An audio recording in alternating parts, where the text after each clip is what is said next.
the storm and the aftermath of the storm, and we're on the ground here.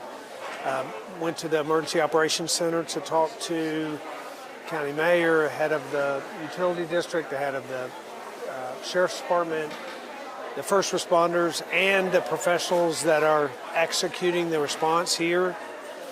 But we also know that it's not just the response of TEMA and FEMA and local EMA. It's the response of the people and the neighbors and the community and the church and the volunteers. And it's inspiring to see hope intersect with tragedy, and the outcome is a good outcome for this community. There's a lot of work to do. There are a lot of challenges here. We have a lot of effort being made. We have, as you know, hundreds of National Guardsmen in the region, including 100 in this county. We have 400 TDOT workers that are scouring the region to repair roads, assess bridges. We have officials from one end of the county to the other here and in the other affected counties, but this is encouraging. So yesterday there was a major disaster declared in several of our areas, not Greene County. How do you think that's going to change things from your end? So that disaster declaration allows for reimbursement from the federal government for expenses that people make in their in the aftermath. So it is paperwork that impacts funding. It came quickly, and we were grateful for that. We asked for it quickly, which was important. The most important thing is to have a quick response and then follow up with the declarations that lead to funding that come after the cleanup begins. And you've been on the ground here a couple of times. What's been the biggest change that you've seen over the last several days as you're visiting the region? You know, I think we've certainly seen the number of people without power dramatically decrease. We've seen the number of people without water decrease. This county, for example, the vast majority of this county has no water at this point, but the work that has been done by the local utility district and support, the work that's been done means that within the next few days, we expect that there will be water here if things go well. That's a big change, and it will be a dramatic change for this county. Sadly, we've seen, loss of life. The unaccounted for person count is dropping. We're accounting for individuals, and that's something that's tragic and difficult, but the resolution of that's important. What I've seen, you ask about what's changed in the last 3 or 4 days, and I've been coming every other day. Forward progress in every step of the way, in every meaning, in every sense of the word. Forward progress is happening. We're tight on time today. Does anybody else? Yep.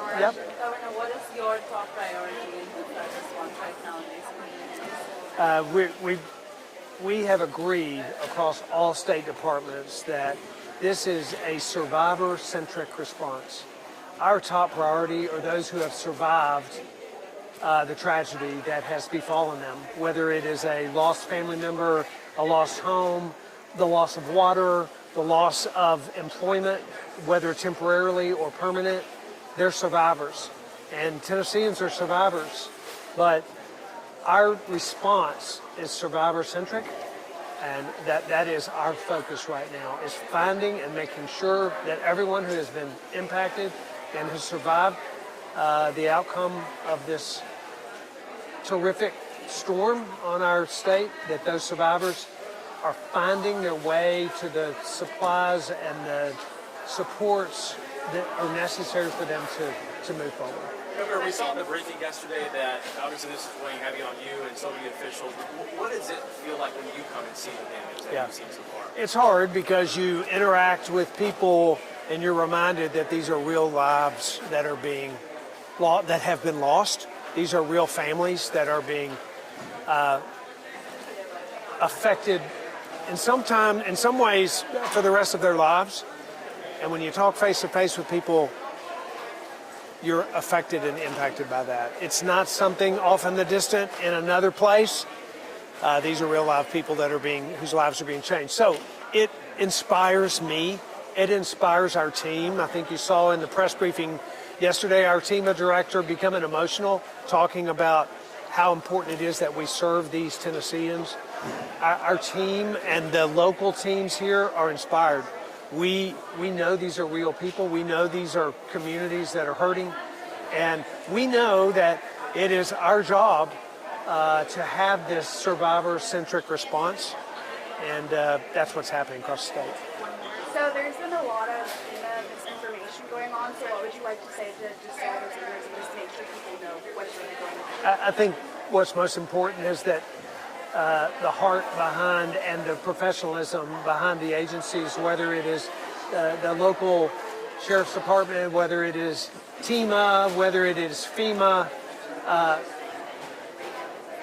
we care most about the survivors of this incident. And, be very cautious about misinformation.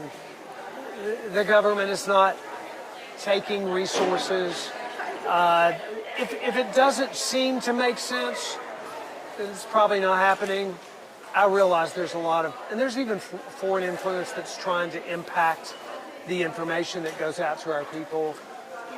The people in this state are wholeheartedly focused on the survivors in this state, and we'll continue to do that, and we will not pay attention to the misinformation. Thank y'all so much. Thank y'all for being out here today. Y'all be safe. Yep.